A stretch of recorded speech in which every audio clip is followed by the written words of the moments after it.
Bienvenue au premier webinaire du cabinet Agistem. Merci d'être là. Le premier, certes, mais le premier d'une longue série. En effet, nous allons vous proposer sur une base mensuelle, en début de mois généralement, un webinaire qui sera consacré essentiellement à 3 thématiques. La première sera la réforme du droit des contrats.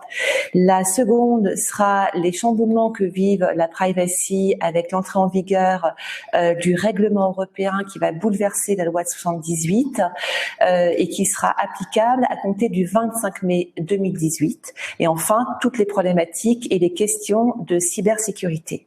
À ce propos, le 7 juillet, nous vous invitons d'ores et déjà à notre prochain webinaire sur la question RSI, DSSI. Quel impact pour vous aura le règlement européen sur les données à caractère personnel? Aujourd'hui, notre intérêt se porte sur la réforme du droit des contrats. Cette réforme du droit des contrats, c'est l'arlésienne que nous n'attendions plus et qui finalement a pris corps le 10 février 2016 dans le cadre d'une ordonnance. Ordonnance du 10 février 2016 portant réforme du droit des contrats, du régime général et de la preuve des obligations. Donc, elle entre en vigueur au 1er octobre 2016. Donc, pour vos contrats qui vont être signés ou acceptés jusqu'au 31 septembre 2016, s'appliqueront à ces contrats les dispositions existantes à ce jour et que nous avons toujours connues. Pour les contrats signés à partir du 1er octobre 2016, les dispositions nouvelles du Code civil s'appliqueront. Attention, il y a quand même 3 dispositions qui sont d'ores et déjà applicables et ce depuis le 12 février 2016. Il s'agit de l'article 1123 nouveau du Code civil qui ouvre le droit de réduire le prix convenu en cas d'exécution partielle d'une obligation. Exécution partielle, possibilité de réduire le prix. L'article 1158 nouveau du Code civil, quant à lui, instaure la possibilité pour un tiers de demander par écrit la confirmation de l'habilitation d'un représentant à conclure un acte. Typiquement, nous pensons tous immédiatement au mandat. Enfin, article 1183 nouveau du Code civil offre pour une partie à un contrat la possibilité de demander par écrit à une personne pouvant se prévaloir de la nullité de celui-ci, si elle entend la faire jouer. Alors, cette réforme tant attendue, quel est son objectif? 2 grands objectifs sont à souligner. Le premier, c'est renforcer la sécurité juridique. Pourquoi? Notre droit est historiquement un droit codifié. Nous avons le Code civil napoléonien qui a codifié notre droit. Mais ce droit a évolué. Et il a évolué par quel biais? Par la jurisprudence. Ce qui fait que le juriste, lorsqu'il écrit ou négocie un contrat ou lorsqu'il y a contentieux, se réfère aux décisions jurisprudentielles. Eh bien, ce sont ces décisions, ces solutions jurisprudentielles, pour celles qui ont été retenues, qui ont été intégrées dans notre droit codifié, qui ont été intégrées au Code civil et qui seront applicables au 1er octobre 2016. La deuxième attractivité au regard de cette réforme, c'est d'accroître justement l'attractivité du droit français. Pourquoi? Simplifier certains dispositifs pour en favoriser l'utilisation, donner plus d'efficacité économique au droit, notamment en facilitant l'exécution des obligations et en prévenant le contentieux. Pour résumer, Sylvie, la réforme va donc permettre d'assurer une véritable justice contractuelle par l'application d'un droit qui sera tout à la fois lisible, accessible et adapté aux enjeux d'une économie mondialisée. Tout à fait, merci. Donc, on est sur un esprit de codification et non pas de révolution de notre droit des contrats. Toutefois, il y a des nouveautés et l'une des nouveautés nous occupe aujourd'hui puisque c'est la consécration du contrat d'adhésion. Le contrat d'adhésion, on le rencontre tous les jours et on le pratique quotidiennement. C'est le clic par lequel on accepte les CGV. Les CGV sont un contrat d'adhésion. C'est le téléchargement d'une application mobile. On accepte des conditions générales applicables aux liens qu'on va entretenir avec l'éditeur. C'est un contrat d'adhésion. Et bien maintenant, nous avons une définition du contrat de gré à gré et du contrat d'adhésion. L'article 1110 nouveau du Code civil dispose que le contrat de gré à gré est celui dont les stipulations sont librement négociées entre les parties. Gré à gré, libre négociation. Le contrat d'adhésion est celui dont les conditions générales soustraites à la négociation sont déterminées à l'avance par l'une des parties. À retenir, conditions générales soustraites à la négociation, déterminées à l'avance par l'une des parties. Le contrat d'adhésion est donc caractérisé par l'inégalité de puissance économique entre les parties. Le contrat est conclu entre une partie forte qui va rédiger intégralement le contrat et une partie faible qui va accepter ou refuser en bloc ce contrat. Donc l'objectif du législateur a été de créer un régime protecteur des parties faibles. Ce régime protecteur va trouver deux consécrations. D'une part, c'est l'article 1171 du Code civil nouveau qui va disposer que le contrôle du déséquilibre significatif des clauses d'un contrat d'adhésion, il va y avoir un contrôle sur les clauses du contrat qui créent un déséquilibre significatif. Et enfin, l'interprétation en faveur de la partie faible des clauses d'un contrat d'adhésion. Vous comprenez que l'objectif de la réforme, c'est un rééquilibre des forces et une protection des parties faibles. Le contrôle du déséquilibre significatif, article 1171 nouveau. Dans un contrat d'adhésion, toute clause qui crée un déséquilibre significatif entre les droits et obligations des parties au contrat est réputée non écrite. L'appréciation du déséquilibre significatif ne porte ni sur l'objet principal du contrat, ni sur l'adéquation du prix à la prestation. Alors, quelles clauses seront concernées par ce contrôle? Ça, c'est le point qui est très intéressant parce que c'est vraiment le point qui relève de la pratique.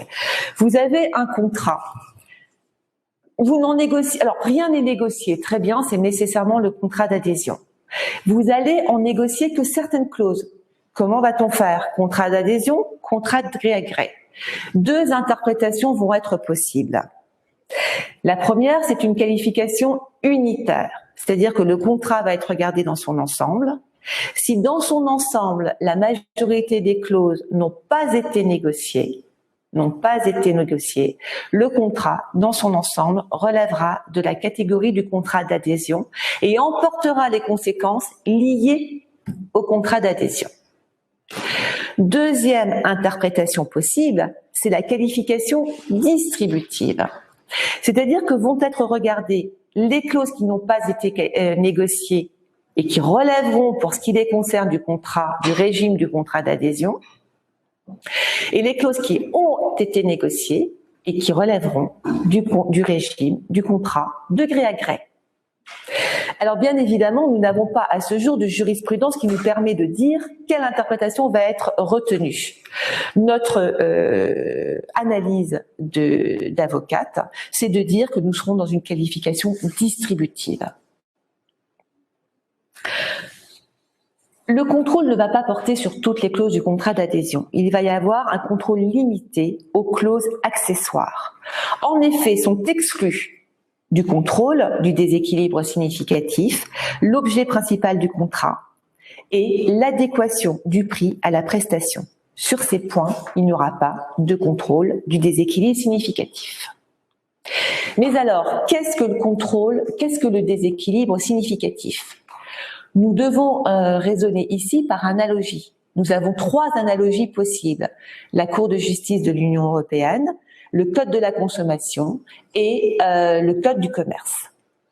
La CJUE a dit dans une décision que la notion de déséquilibre significatif, en fait, c'est dans quelle mesure le contrat place le consommateur dans une situation juridique moins favorable par rapport à celle prévue par le droit national en vigueur.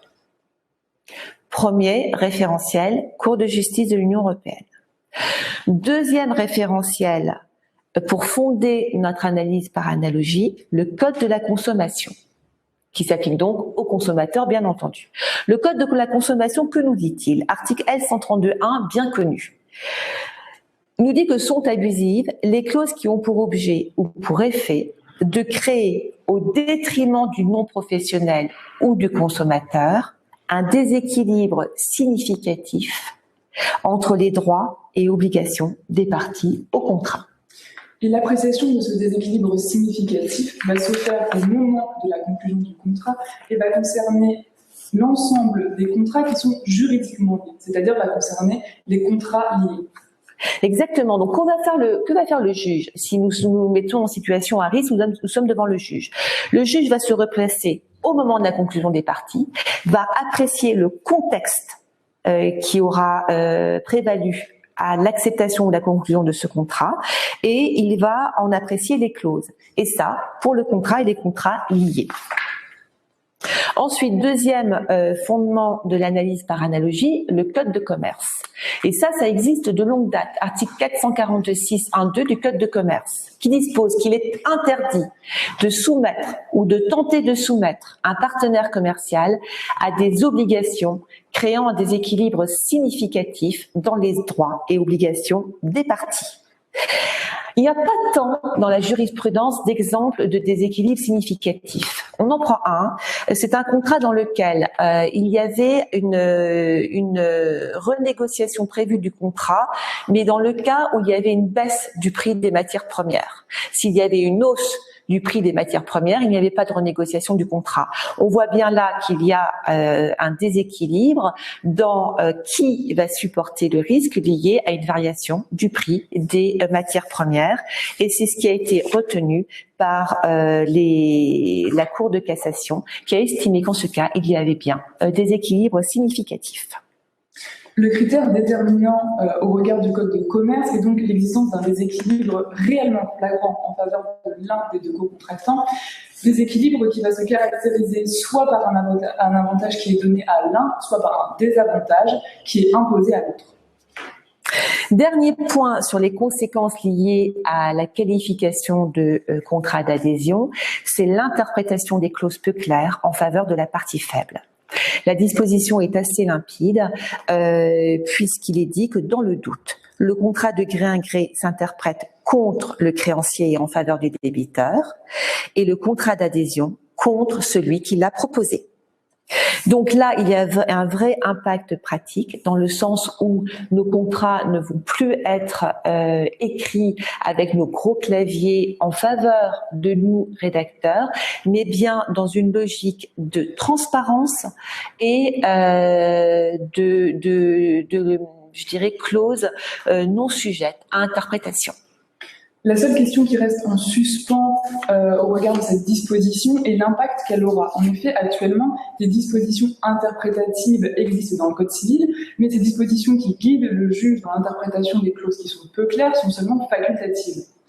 À l'inverse de celles du Code de la consommation, qui oblige le juge à interpréter les clauses peu claires en faveur du consommateur. On peut donc se demander si cette nouvelle disposition qui concerne les contrats d'adhésion va être obligatoire ou non. Absolument. Alors, que devez-vous retenir de ce webinaire? C'est que la réforme du droit des contrats reste majeure, c'est une codification, il y a une codification de l'existant, il y a des nouveautés qui notamment impactent vos CGV et vos CGU. Et pour finir, donc Sylvie, nous avons reçu 2 questions. Très bien, merci. Merci à vous de votre attention et de vos questions. Alors, la première question, est-ce une bonne idée de mentionner au sein des clauses négociées qu'elles ont été négociées? D'accord, donc je comprends que la question est de dire nous présentons un contrat d'adhésion, nous procédons à la négociation de quelques clauses, pourquoi ne pas mentionner à côté de ces clauses qu'effectivement elles ont été négociées? Ma réaction serait de dire pourquoi pas. Le juge, face à de telles mentions, aura déjà un indice sur le fait que ces clauses ont été négociées et que si le juge va bien vers une qualification distributive du contrat, il sera dans une clause négociée et donc les dispositions applicables au contrat d'adhésion ne lui seront pas. Maintenant, il est évident, et ça, vous en avez bien conscience, que si c'est une mention de forme indiquée de façon automatique, la preuve contraire pourra être apportée et le juge ne sera pas lié par ce qui est écrit et par le fait que c'était qualifié de clause négociée. Une deuxième question, oui. Sur qui repose la charge de la preuve du déséquilibre significatif ? C'est une bonne question. Écoutez, on n'est pas dans un régime dérogatoire. Donc, c'est le droit commun qui s'appliquera. Et dans le droit commun, c'est celui qui se prévaut d'un droit qui doit en apporter la preuve. Donc, à mon sens, c'est celui qui se prévaudra ou qui voudra voir reconnaître le déséquilibre significatif qui devra le prouver. Et Sylvie, nous avons une dernière question. Concernant des conditions générales de licence d'utilisation, ce contrat est-il considéré comme d'adhésion ? Très bien, donc conditions générales de licence d'utilisation de logiciels, hein, c'est ça. Donc c'est un document qui est élaboré par l'une des parties. Ce document ne va pas faire l'objet de négociations et il va créer des droits et des obligations respectives et notamment à la charge de l'utilisateur. Donc mon analyse est que oui, même si le terme utilisation est utilisé, cela reste un document générateur de droits et d'obligations qui entre dans le champ des contrats, dans la mesure où ce document et ce contrat ne va pas être négocié, il va relever de la catégorie des contrats d'adhésion et emportera donc avec lui les conséquences liées au contrat d'adhésion. Nous vous remercions d'avoir participé à notre premier webinaire. Et nous vous donnons rendez-vous pour le prochain, le jeudi 7 juillet. Il sera consacré à l'impact du règlement européen sur les données à caractère personnel, l'impact sur le DSI et le RSSI. Au revoir et très belle journée à vous.